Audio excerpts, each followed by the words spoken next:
الحمد لله رب العالمين والعصر إن الإنسان لفي خسر إلا الذين آمنوا وعملوا الصالحات وتواصوا بالحق وتواصوا بالصبر صدق الله العظيم.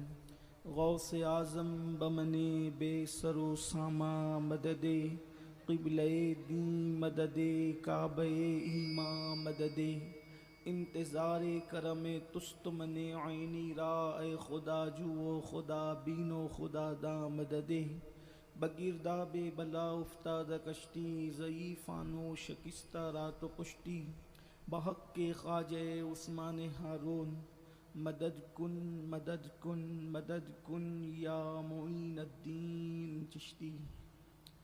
ممبر پر رونق افروز برادر ذی وقار حضرت مولانا سید محمد قادری صاحب مدظ اللہ العالی یا حبیب اللہ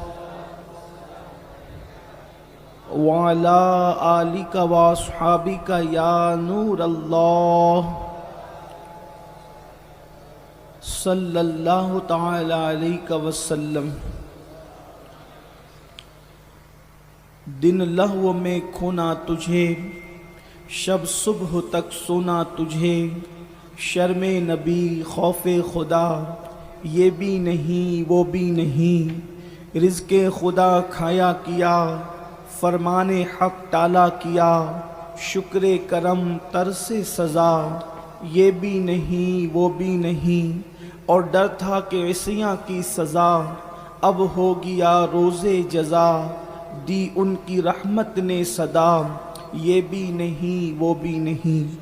آج کی یہ محفل اصلاح عقائد و اعمال کے حوالے سے انعقاد پذیر ہے اور اس مبارک محفل میں سورۃ العصر کی تلاوت کرنے کا شرف حاصل کیا گیا ہے.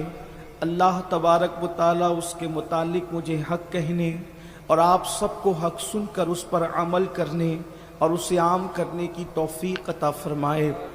اس وقت ہم ہو یا آپ ہم سب نقصان کی طرف تیزی کے ساتھ بڑھ رہے ہیں. جس طریقے سے برف فیکٹری سے نکلنے کے بعد مسلسل پگھلتا ہی رہتا ہے. اگر کوئی یہ سمجھے کہ برف فیکٹری سے نکلنے کے بعد یا فیکٹری اگر آپ نے نہیں دیکھی تو گھروں کے اندر آپ کے پاس فریجر رکھا ہوا ہوگا فریج ہوگی اس میں ہم پانی ڈال کر کے برف بناتے ہیں. جیسے ہی برف جو ہے وہ فریج کے باہر نکلتا ہے اس کو ہوا لگی اور وہ پگھلنا شروع ہو. یعنی برف کو پگھلنے سے بچانے کے لیے دنیا کی کوئی طاقت نہیں روک سکتی. مسلسل وہ پگھلتا ہی رہے گا. جس طریقے سے برف فیکٹری سے نکلنے کے بعد یا فریج سے نکلنے کے بعد یا برف کے کارخانے سے نکلنے کے بعد وہ پگھلتا ہی رہتا ہے.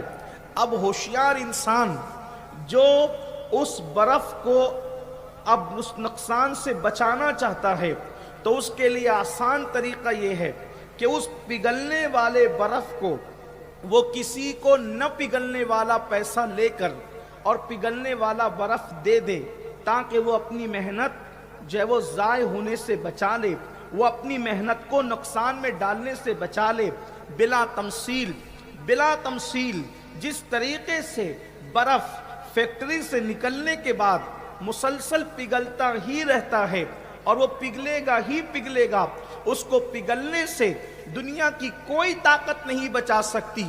اسی طرح انسان جب ماں کے شکم سے دنیا کے اندر آتا ہے تو اس کی زندگی ہر لمحہ موت سے قریب تر ہوتی چلی جاتی ہے.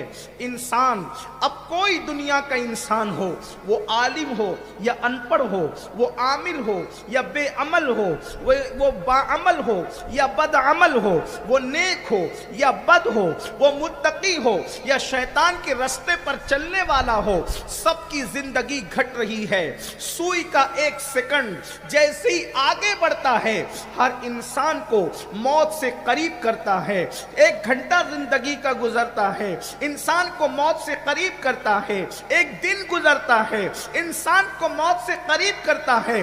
آپ مجھے بتائیں انسان کتنا غافل ہے, ہم کتنا غفلت میں زندگی گزار رہے ہیں کہ موت سے قریب ہو رہے ہیں پھر بھی قہقہے لگا رہے ہیں, موت سے قریب ہو رہے ہیں پھر بھی ہنس رہے ہیں, موت سے قریب ہو رہے ہیں پھر بھی مسکرا رہے ہیں, موت سے قریب ہو رہے ہیں پھر بھی مزے لے لے کر کھا رہے ہیں, موت سے قریب ہو رہے ہیں پھر بھی خوشیاں منا رہے ہیں.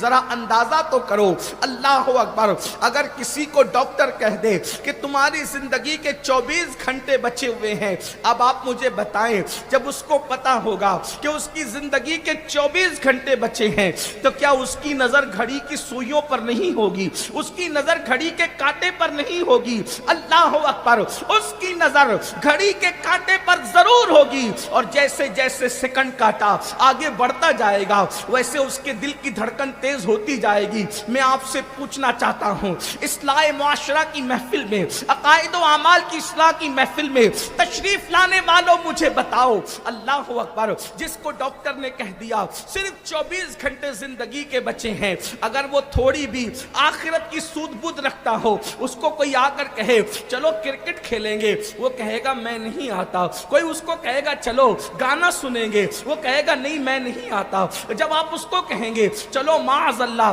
زنا کے اڈے پر چل کر زنا کریں گے, وہ کہے گا میں نہیں آتا. بولو وہ آنے کی ہمت کرے گا؟ کتنا نادان ہے انسان. آپ مجھے بتاؤ, اگر کسی کو 24 گھنٹے کی گارنٹی دے دی گئی, یہ تو بہت بڑی بات ہے. منبر پر بیٹھے ہوئے لوگوں سے لے کر زمین پہ بیٹھنے والے لوگ تک, کیا ہمارے پاس 24 گھنٹے کی بھی مہلت ہے؟ کیا ہمارے پاس 1 دن کی بھی مہلت ہے؟ کیا ہمارے پاس 1 گھنٹے کی بھی مہلت ہے؟ بتاؤ کس کے پاس گارنٹی ہے کہ ہم لوگ 1 گھنٹہ جئیں گے, 1 دن جئیں گے, 24 گھنٹہ جئیں گے, اتنی راتیں جئیں گے, اتنی راتیں جئیں گے؟ نہیں ہمارے پاس مہلت ہے. اب بتاؤ پھر ہماری زندگی غفلت میں کیوں گزر رہی ہے؟ یہ مسلسل پگھلنے والی زندگی, موت سے قریب ہونے والی زندگی, قبر سے قریب ہونے والی زندگی آخر غفلت کا شکار کیوں ہے؟ ذرا آپ اندازہ کریں, یہاں پر ہم سب بیٹھے ہوئے ہیں, سب مسلمان بھائی ہیں, مسلمان بہنیں ہیں. ذرا اندازہ تو کیجئے, ذرا غور تو کیجئے, جب مرنا ہے اور یقیناً مرنا ہے, مرنے سے کسی کو انکار نہیں ہے, تو اپنی زندگی کا جائزہ لیں. ہم اپنی زندگی کو کیسے گزار رہے ہیں, اپنی زندگی کی راتوں کو کیسے گزار رہے ہیں, اپنی زندگی کی صبح شام کو کیسے گزار رہے ہیں؟ مجھے بتاؤ, کیا ہماری زندگی کے اندر جھوٹ نہیں ہے؟ ہماری زندگی کے اندر بے نمازی پن نہیں ہے؟ ہماری زندگی کے اندر اللہ کی نافرمانی نہیں ہے؟ ہماری زندگی کے اندر اللہ رب العزت اور اس کے رسول کی نافرمانی نہیں ہے؟ ہماری زندگی کے اندر رسول پاک صلی اللہ علیہ وآلہ وسلم کو کی نافرمانی کر کے ان کا دل دکھانا نہیں ہے, ان کو اذیت پہنچانا نہیں ہے؟ اندازہ تو کریں, قرآن اسی مضمون کو بیان کرتا ہے, والعصر, زمانے محبوب کی قسم. میں زیادہ اب اس کی تفصیل میں نہیں جاتا, لیکن آپ کی توجہ چاہتا ہوں. اللہ پاک قسم اٹھا رہا ہے, اللہ پاک قسم یاد فرما رہا ہے, والعصر, زمانے محبوب کی قسم. اللہ پاک نے قسم اٹھائی. یاد رکھیں, ہم بھی قسم کھا کر بات کرتے ہیں.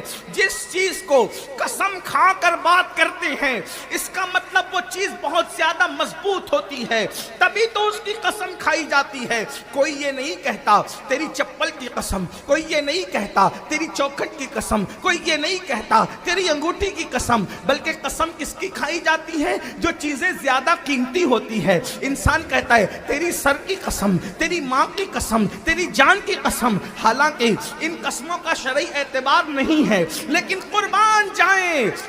اللہ اکبر, انسان سر کو قیمتی سمجھتا ہے اس لیے سر کی قسم کھاتا ہے. انسان جان کو قیمتی سمجھتا ہے اس لیے جان کی قسم کھاتا ہے. انسان ایمان کو قیمتی سمجھتا ہے, ایمان کی قسم کھاتا ہے. انسان ماں کو قیمتی سمجھتا ہے, ماں کی قسم کھاتا ہے. لیکن اللہ کی شان دیکھو, اللہ زمانے محبوب کو قیمتی جانتا, اس لیے محبوب کے زمانے کی قسم اٹھا. محبوب تیرے زمانے کی قسم, اس لیے کہ محبوب کے زمانے جیسا زمانہ کسی کا زمانہ نہیں۔ محبوب کا زمانہ کیسا ہے؟ اس زمانے میں مسجد نبوی کا امام آمنہ کا لال ہے، اور مسجد نبوی کے مقتدی سیدنا ابو بکر صدیق ہے، فاروق اعظم ہے، عثمان غنی ہے، مولا علی ہے، سعد ہے، سعید ہے، طلحہ ہے، زبیر ہے، بلال حبشی ہے، ابو عبیدہ ابن الجراح ہے۔ اس زمانے کے مقتدیوں کی یہ شان ہے تو مقتدی محمد الرسول اللہ کی شان کا عالم زمانے محبوب کی قسم۔ زمانے محبوب میں کیا ہوتا تھا؟ توجہ کریں، کچھ لوگ کہتے ہیں ہمارے فلاں امام صاحب کا زمانہ تھا تو ہمارے گاؤں میں فلاں پیر صاحب آتے تھے، فلاں پیر صاحب آتے تھے، فلاں سید صاحب آتے تھے، فلاں خطیب صاحب۔ ایسے لوگ یاد کرتے ہیں؟ مطلب آسان سمجھاؤں، اگر آپ لوگ جانتے ہو تو سمجھ لو کہ ہمارے فلاں پیر امام صاحب جب گاؤں میں رہتے تھے تو خطیب کی حیثیت سے وہ خطیب مشرق علامہ نظامی صاحب آتے تھے، مفتی اعظم آتے تھے، محدث اعظم آتے تھے، فلاں فلاں بزرگوں کے نام لیتے۔ یہی ہے نا کیسا زمانہ تھا ہمارے امام صاحب کا؟ قربان، جب میرے محبوب کا زمانہ تھا، حالانکہ سارے زمانے انہی کے زمانے، یہ رب فرمایا محبوبہ زمانے سارے تیرے ہیں، فرش والے عرش والے دیوانے سارے تیرے، ہر زمانہ محبوب کا زمانہ۔ لیکن ظاہری زمانے کی بات، میرے محبوب تو اس وقت زمین پر جبریل بھی آتا، یہ محبوب کا زمانہ۔ چمن طیبہ ہے وہ باغ کہ مرغ سدرا برس و چہکے ہیں جہاں بلبل شیدا ہو۔ جب میرے محبوب کا ظاہری زمانہ تھا تو جبریل امین زمین پر آتے تھے، اور ایک مرتبہ نہیں آئے بلکہ بار بار آیا کرتے تھے۔ حضور کے زمانے کی بات ہے، جب میرے محبوب کا زمانہ تھا تو میکائیل زمین پر آئے۔ میرے محبوب کا زمانہ تھا اللہ کے مقرب فرشتے زمین پر آئے، یہ محبوب کا زمانہ تھا۔ یہ بھی کہہ دیں اب بڑی بات، جب میرے محبوب کا زمانہ تھا تو خدا کا کلام زمین پر، قرآن کیا ہے؟ کلام خداوندی ہے۔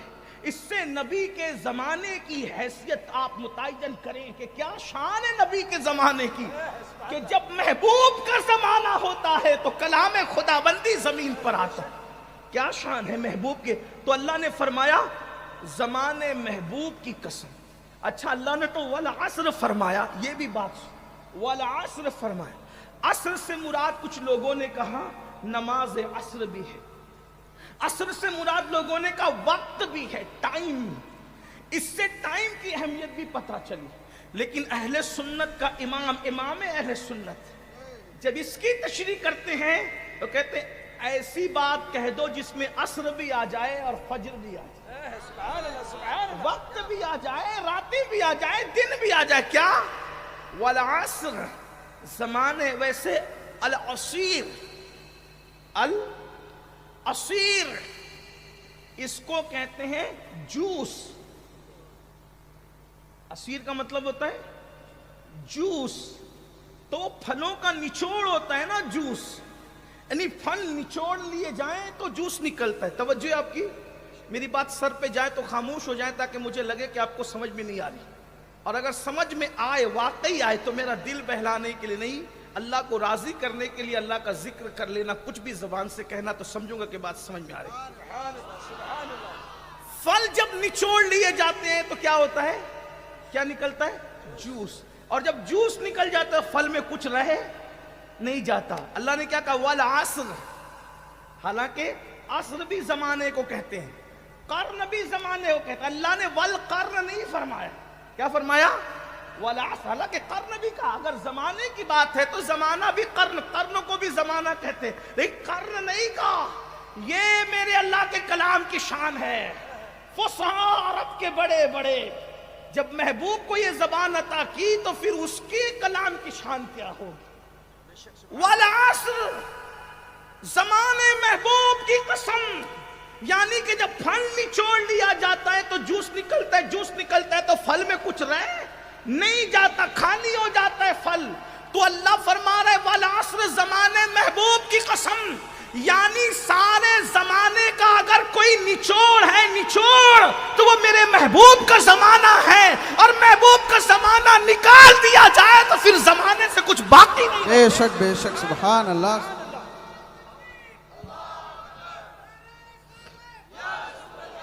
اب پتہ چلا کہ جب اپنا زمانہ نبی کے زمانے کی طرح نہیں ہے، اپنا زمانہ نبی کے زمانے کی طرح نہیں ہے، تو پھر ہم نبی کی طرح کیسے ہو سکتے؟ وہ زمین پہ رہے تو جبریل زمین پر چلے آ جائیں، یہ نبی کا زمانہ ہے۔ تو بہرحال اب آگے اصل عنوان کی طرف، والعصر، کہ اللہ قسم اٹھا رہے، زمانے محبوب کی قسم، ان الانسان لفی خسر، بے شک انسان گھاٹے میں ہے، انسان نقصان میں ہے، انسان نقصان میں ہے، سارے انسان، ان الانسان لفی خسر، سارے انسان نقصان میں ہے۔ یعنی اے انسانوں، اگر تم ہواؤں میں اڑو، فلائٹوں میں سفر کرو، اچھے کھانے کھا لو، اچھے کپڑے پہن لو، اچھی عمارتیں بنا لو، روپیے جمع کر لو، پیسے جمع کر لو، اللہ فرما رہا ہے ان الانسان لفی خسر، تم سب نقصان میں ہو، تم سب گھاٹے میں ہو، تمہیں نقصان سے کوئی نہیں بچا سکتا۔ لیکن بس بات اتنی ہے، اگر انسان اپنے اندر 4 چیزیں پیدا کر لے تو نقصان سے بچ جاؤ گے۔ اگر 4 باتوں پر عمل کر لو نقصان سے بچ جاؤ گے، 4 باتوں کو اپنی زندگی میں شامل کر لو نقصان سے بچ جاؤ گے۔ سب انسان گھاٹے میں ہے، یاد رکھنا، اللہ اکبر۔ اگر دولت کی بنیاد پر نقصان سے بچنا چاہتے ہو تو دیکھو فرعون کے پاس کتنی دولت تھی، اگر دولت کی بنیاد پر نقصان سے بچنا چاہتے ہو تو دیکھو قارون کے پاس کتنا بڑا خزانہ تھا، اگر دولت کی بنیاد پر نقصان سے بچنا چاہتے ہو تو اللہ اکبر، دیکھو اللہ، نمرود کے پاس پوری دنیا کی حکومت تھی لیکن نقصان سے وہ بچ نہ سکا، حکومت اس کو نقصان سے بچا نہ سکی، دولت اس کو نقصان سے بچا نہ سکی، مال اس کو نقصان سے بچا نہ سکا۔ اور اگر کوئی یہ سمجھتا ہے کہ سفید چمڑی، خوبصورت جلد، اس حسین چہرہ انسان کو نقصان سے بچا لے گا، تو میں اپنے علماء کی مدد لیتے ہوئے آپ کو بتاؤں، یہ میری بات کی تائید کریں گے۔ ابو لہب، یہ ابو لہب کو ابو لہب کیوں کہتے ہیں؟ ابو لہب کوئی گالی نہیں، ابو لہب بہت خوبصورت تھا، ابو لہب بہت خوبصورت تھا، اس کا نام ابو لہب نہیں، ابو لہب کا نام ابو لہب نہیں، اس کا نام تھا عبد العزا ابن عبد المطلب۔ ابو لہب کا اصل نام کیا تھا؟ عبد العزا ابن عبد المطلب۔ اب ابو لہب کو ابو لہب کیوں کہتے ہیں؟ اس کا نام تو عبد العزا تھا، قرآن نے بھی اس کو ابو لہب کہا، پوری قوم اس کو ابو لہب کہتی ہے، اہل علم بھی اس کو ابو لہب کہتے ہیں، کسان لوگ بھی، ساری دنیا اس کو ابو لہب کہتی، لیکن وہ تھا عبد العزا، اس کا اصل نام عبد العزا تھا، پھر اس کو ابو لہب کیوں کہتے ہیں؟ اتنا خوبصورت تھا، اتنا حسین و جمیل تھا بظاہر کہ اس کے چہرے کی سرخی کو دیکھ کر ایسا لگتا تھا آنکھ کے شرارے اٹھ رہے ہیں، تو اس کے حسن و جمال کو، اس کی ظاہری خوبصورتی کو دیکھ کر لوگ اس کو ابو لہب کہتے تھے۔ اس کا مطلب یہ ہے اگر کوئی اپنے حسن و جمال پر اور خوبصورتی پر اور حسین چہرے پہ ناز کرتا ہے تو اس کو ابو لہب کا انجام دیکھنا چاہیے۔ اس کے چہرے کی خوبصورتی بظاہر اس قدر تھی جیسے آنکھ کے شرارے، اور قرآن نے پھر ابو لہب جو کہا تو وہ ابو لہب پھر وہ خوبصورتی کے معنی میں نہیں کہا، اس آنکھ کے شرارے کو قرآن نے پھر اپنی فصاحت سے یوں بیان فرمایا، اللہ اکبر، جس کی تشریح آپ تفاسیر کی کتابوں میں دیکھ سکتے ہیں۔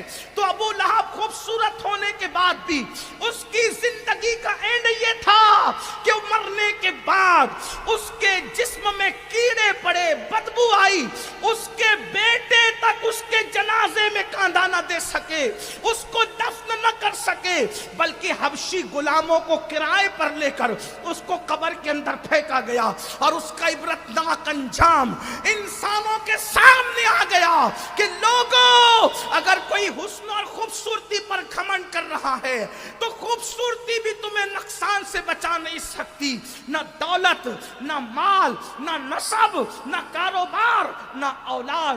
ولید ابن مغیرہ کے 10 بیٹے تھے، اپنے بیٹوں پہ گھمنڈ اور غرور کرتا تھا، لیکن کیا ہوا؟ ولید ابن مغیرہ کا انجام، جا کر کے اس کا انجام دیکھ لو، اللہ اکبر۔ اگر ایک ایک کی زندگی میں آپ کے سامنے پیش کروں تو پتہ چلے، اگر کوئی اولاد پہ ناز کرتا ہے، اگر کوئی دولت پہ ناز کرتا ہے، اگر کوئی نسب پہ فخر کرتا ہے، اگر کوئی معاذ اللہ حکومت پہ ناز کرتا ہے، قرآن کہہ رہا ہے ان الانسان لفی خسر، تم سب گھاٹے میں ہو،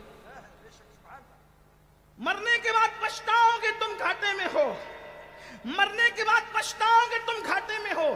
اب گھاٹے سے بچے کیسے؟ قرآن 4 چیزیں بیان کرتا ہے، چیک کرنا ہمارے اندر کتنی چیز ہے۔ اگر نقصان اور گھاٹے سے بچنا ہے، قبر میں تڑپنے سے بچنا ہے، قبر میں بلکنے سے بچنا ہے، قبر میں تباہ ہونے سے بچنا ہے، قبر میں برباد ہونے سے بچنا ہے، قبر میں کیڑوں کی غذا بننے سے بچنا ہے، قبر میں مٹی بننے سے بچنا ہے، قبر کے اندر اللہ اکبر خدا کے عذاب اور غضب سے بچنا ہے، اور آخرت کی ذلت اور رسوائی سے بچنا ہے۔ قرآن نے صرف 4 باتیں پیش کی ہے۔ اگر نقصان سے بچنا ہے، پہلی چیز الا الذین آمنوا، جو نقصان سے بچے گا پہلی چیز ہے وہ ایمان لائے، یعنی ایمان لاؤ۔ آپ کہیں گے ہم تو ایمان لائے، الحمدللہ بالکل ایمان لائے، میں بھی آپ کو مانتا ہوں ہم سب ایمان والے ہیں، لیکن ایک چیز آپ سے پوچھتا ہوں، ایمان لانے کے بعد کیا ایمان والوں کی کوئی صفت اپنے اندر موجود ہے؟ بتائیے، بتائیں۔ اللہ کے رسول علیہ السلام فرماتے ہیں منافق کی پہچان ہے وعدہ کرے گا تو وفا نہیں کرے گا، زبان سے سچ نہیں بولے گا، جھوٹ بولے گا، ٹھیک۔ فجر اور عشاء کی نماز منافق پر بہت بار پڑے گی، اس کے لیے دشوار ہوگی، فجر اور عشاء میں اس کے لیے آگے بڑھنا اس کے لیے تکلیف دہ ہوگا۔ منافق کی پہچان بتائی، لوگوں کو تانا دے گا۔ منافق کی پہچان بتائی کیا؟ اللہ اکبر، زبان پر کچھ ہوگا، دل میں کچھ ہوگا۔ تھوڑا ذرا اس منافق کی پہچان کے حوالے سے سوچیں، اپنے اندر کتنی باتیں۔ اگر یہ پرچہ ہمارے ہاتھ میں دیا جائے، وعدہ کریں تو وفا کرتے ہیں کہ نہیں، سچ بولتے ہیں کہ نہیں، نماز عشاء اور فجر میں کتنی ہمارے اندر دلچسپی اور شوق ہے۔ میں یہ نہیں کہتا سب منافق ہو گئے، لیکن آپ سے پوچھتا ہوں ذرا بتائیں، زبان پہ کچھ ہے، دل میں کچھ ہے، مسافے کرتے ہیں ہاتھ سے، دل کے اندر حسد کی آگ جلتی ہے، بغض کی آگ جلتی ہے، سگے بھائی سے ہماری نہیں بنتی، سگی بہنوں کا حق دینے کی توفیق نہیں، پڑوسیوں کے آنگن میں اپنے گھر کا کچرا ڈال کر کے ہمیں سکون ملتا ہے، سود کے دھندے اور حرام کے دھندے کرنے کے بعد بھی ہمارے چہرے پر اللہ اکبر کوئی پریشانی کی سلوٹیں نہیں آتی۔ قرآن ہمارے گھروں میں تاک کی زینت بن کر کے رکھا ہوا ہے، ہم روزانہ قرآن کتنی بار کھولتے ہیں؟ ذرا سوچو مسلمانوں، بالخصوص میری قوم کے جوانوں اور اپنی بہنوں سے بھی کہتا ہوں، روزانہ موبائل کتنی بار کھولتے ہو، روزانہ قرآن کتنی بار کھولتے ہو؟ ذرا غور کرو۔ قرآن کہتا ہے نقصان سے بچنے والوں کی پہلی شان ہے الا الذین آمنوا، وہ ایمان لائے۔ اللہ کے رسول علیہ السلام سے پوچھا گیا یا رسول اللہ ایمان والا کسے کہتے ہیں؟ ایمان والے کی کیا شان ہے؟ تو میرے آقا علیہ السلام فرماتے ہیں جس کے شر سے لوگ امن میں رہیں، جس کے ایذا سے، جس کی تکلیف سے لوگ امن میں رہیں، بے خوف رہیں، اللہ کے رسول علیہ السلام فرماتے ہیں وہ ایمان والا ہے۔ آپ بتائیں، اور اگر آپ اس طرح فقہا کی اصطلاح میں دیکھ لیں، یہ تو میں نے حدیثیں پڑھی آپ کے سامنے، فقہا کی اصطلاح میں دیکھ لیں کہ ایمان والا کسے کہتے ہیں، تو فقہا کہتے ہیں اللہ کے رسول جو کچھ لے کر آئے، جو کچھ لے کر آئے، زبان سے اقرار کرنا، دل سے اس کی تصدیق کرنا، اس کا نام ایمان ہے۔ اب آپ بتائیے، ہمیں پہلے کلمے کا ترجمہ ہی نہیں پتا، کن کن چیزوں کو ماننا چاہیے، کس کا انکار کرنا چاہیے، ہمیں اس کی تفصیلات نہیں پتا۔ سوچو، ہم نے کمپیوٹر سیکھ لیا، ہم نے جغرافی سیکھ لیا، ہم نے سائنس سیکھ لیا، لیکن ہم نے یہ نہیں سیکھا کہ کیا کہنے پر ایمان والے رہتے ہیں اور کون سا کلمہ زبان سے نکل جائے تو کفر ہو جاتا ہے۔ جیسے مثال کے طور پر اگر کوئی معاذ اللہ یہ کہے کہ چھوڑ یار حدیثوں کو، کیا حدیث کھانے کو دیتی ہے، بڑی حدیث لے کے بیٹھتا ہے۔ ہمارے بزرگوں نے لکھا کہ اگر کوئی اس طرح حدیث پاک کی توہین کرے تو وہ اسلام سے خارج ہو سکتا ہے، اسلام سے اس کا تعلق ختم ہو سکتا ہے۔ آپ غور فرمائیں، اس طرح کی بے شمار باتیں۔ جب کسی کی میت ہو تو میت کے موقع پر لوگ روتے روتے کہتے ہیں کہ خدا کو مصیبتوں کے لیے ہمارے گھر دکھتا ہے، ہمارے ہی بچے مرتے ہیں، ہمارے یہاں میت ہوتی، اللہ کو ہمارے ہی گھر دکھتا ہے۔ بزرگوں نے فرمایا ایسے کلمات کفریہ کلمات ہیں، اسلام سے رشتہ ختم ہو سکتا۔ بے شمار لوگ خوشی اور غم کے موقع پر بے شمار کفریہ کلمات بولتے ہیں، ہم نے نہیں سیکھا ایمان کیا ہے، کفر کیا ہے، بس تو ہم نے تو یوں ہی باپ داداؤں کو کلمہ پڑھتے دیکھا اور ہم نے بھی کلمہ پڑھ لیا اور کلمہ پڑھے اور مسلمان ہو گئے۔ یاد رکھنا کلمہ پڑھ کر کے صرف کوئی مسلمان نہیں ہو سکتا جب تک کہ کلمے کے تقاضے کو پورا نہ کرے، جب تک کہ کلمہ طیبہ کے جو تقاضے ہمارے بزرگوں نے بیان فرمائے ہیں اس کو کوئی جب تک کہ پورا نہیں کرے گا وہ کامل مومن نہیں ہو سکتا۔ تو میرے عزیز میرے بھائیوں، اللہ کا دین سیکھیے، ایمان سیکھیے، اسلام کے تقاضے سیکھیے۔ اللہ اکبر۔ اور آئیے ایک بات اس ضمن میں آخر میں کہہ دوں کہ اللہ اگر آج ایمان کی ہم بات کریں، لوگوں کا حال یہ ہے کہ اگر معاذ اللہ مشرکین کا کچھ دیکھیں کہ یار کیا چیز ہے ان کی، اگر مثال کے طور پہ میں ایک بات آپ کو بتاؤں، جیسے مشرکین کا کوئی بندہ ہو اور وہ لوگوں کے دل کی باتوں کو شعبدہ بازی کے طور پہ بیان کرتا ہو اور مسلمان اس سے متاثر ہوتے ہیں، یار کوئی بندہ کسی کے دل کی بات کیسے جان سکتا ہے اور کسی کے دل کی بات کیسے بیان کر سکتا ہے، لوگ اس سے متاثر ہوتے ہیں، حتیٰ کہ ان کے پھر عبادت خانوں تک پہنچتے ہیں اور اپنے مسائل وہاں بیان کرتے ہیں۔ مسلمانوں یاد رکھو دنیا میں دل کی باتیں شعبدے بازی کے ذریعے سے بھی جانی جا سکتی ہے اور بہت ساری چیزیں ہیں۔ آئیے مجھے دل کی بات جاننے کی بات آئی تو ایک بات یاد آئی، ایک بہت بڑے بزرگ تھے، ان کے دور میں ایک عیسائی تھا جو لوگوں کے دل کی باتیں جانتا تھا اور لوگوں کی بیماریوں کا علاج کرتا تھا۔ توجہ کر، ہمارے بزرگ یہ سب بیان کر چکے ہیں، میں اس کی تفصیل میں نہیں جاتا، صرف اشارہ دیتا ہوں آپ کو، توجہ سے سنو۔ وہ عیسائی راہب تھا، لوگ بیمار پڑتے تھے تو بھوک جھاڑ کر کے ان کا علاج بھی کرتا تھا، دل کی باتیں بھی جانتا تھا، یہ بھی بتاتا تھا، تو ایک بہت بڑے عالم تھے، ان کو ٹینشن ہوا یار کہ کمزور ایمان والے تو کافر ہو جائیں، کمزور ایمان والے تو ایمان سے ہاتھ دھو بیٹھیں گے۔ انہوں نے کھنجر لیا اور ایک کھنجر لے کر کے کمر میں چھپایا اور چھپا کر کے وہ اس کے گھر گئے اور یہ سوچا کہ اس کو قتل کر دوں گا تاکہ یہ جو گمراہ کر رہا ہے لوگوں کو شعبدے بازیوں سے، اس سے لوگوں کو نجات دے۔ جیسے اس کے گھر کے دروازے پہنچے، دروازے پہ دستک دی، جب دستک دی تو اندر سے اس راہب نے کہا آپ مجھ سے ملنے ہیں؟ کہا ہاں۔ تو کہا کھنجر جو آپ کمر میں چھپا کے لائے ہیں اور میرا قتل کا ارادہ رکھتے ہیں تو پہلے آپ اس سے باز آ جائیں۔ اب یہ صاحب نے سوچا یا اللہ یہ تو میرا کھنجر بھی جانتا ہے اور دل کا ارادہ قتل بھی جانتا ہے۔ انہوں نے کہا دروازہ کھول دو، اللہ قسم کھا کے کہتے ہیں تمہیں قتل نہیں کریں گے لیکن باہر تو آؤ۔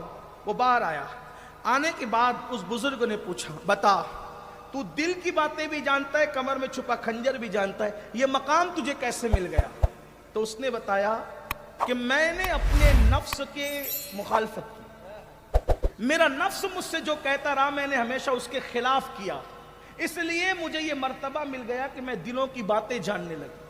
اس کا مطلب یہ ہے کہ اگر ایمان کا انکار کرنے والی قومیں بھی اگر اپنے نفس کی مخالفت کرے تو ان کو نفس کی مخالفت اور مجاہدوں سے اور ریاضتوں سے یہ چیزیں مل جایا کرتی، لیکن اللہ نہیں ملتا۔ ٹھیک، اب انہوں نے معاملے کی نزاکت کو بھانپا اور بھانپنے کے بعد فرمایا اچھا کہ تم نے نفس کی مخالفت کی تو تم کو یہ مرتبہ ملا کہ تم دل کی باتیں جاننے لگے، یعنی جو نفس کہتا تم اس کے خلاف کرتے ہو۔ اب میں تمہارے نفس کو چیک کرتا ہوں، بتاؤ، میں تم کو کہتا ہوں کلمہ پڑھو اور سچے اسلام میں داخل ہو جاؤ۔ جیسی کلمے کی دعوت پیش کی وہ چپ ہو گیا، بولے آپ نے تو ابھی کہا تھا کہ میں نفس کی مخالفت کرتا ہوں، نفس کی مخالفت کرتا ہوں، بولو آپ کا نفس کلمہ پڑھنے کو کہتا ہے یا انکار کرتا ہے؟ اس نے کہا میرا نفس تو انکار کر رہا ہے۔ کہا جب آپ نے ساری زندگی نفس کی بات کا انکار کیا تو آج آپ نفس کی بات کیوں مان رہے ہیں؟ اس نے فوراً یہ سن کر کے کلمہ پڑھا، لا الہ الا اللہ محمد الرسول اللہ، اور کلمہ پڑھتے ہی اللہ تبارک و تعالیٰ نے اس کو ولایت کا مقام عطا فرما دیا۔ تو یہ پہلے چیزیں ہو چکی ہے کہ انسان، لیجئے ہمارے قائد ہمارے امیر نعرہ تکبیر، نعرہ تکبیر، نعرہ تکبیر، نعرہ رسالت، نعرہ رسالت، حضور امیر سنی دعوت اسلامی حضور امیر سنی دعوت اسلامی، حضور امیر سنی دعوت اسلامی، نعرہ تکبیر، نعرہ رسالت۔